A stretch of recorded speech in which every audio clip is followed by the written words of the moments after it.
Yan na guys, yan na yung pamasko ni Yorme sa mga taga Maynila. So ito, kasalukuyan ng dinideliver sa mga barangay.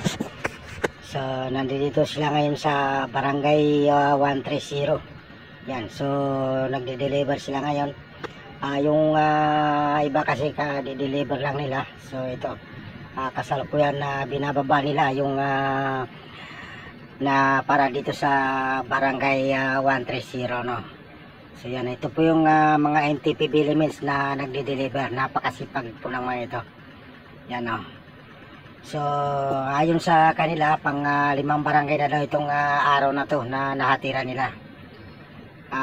Bawat barangay talaga dinideliver nila ng food pack. Depende po yan sa dami ng residente ng barangay. Yan na guys, yung pamasko ni Yorme Isko Moreno sa mga taga barangay.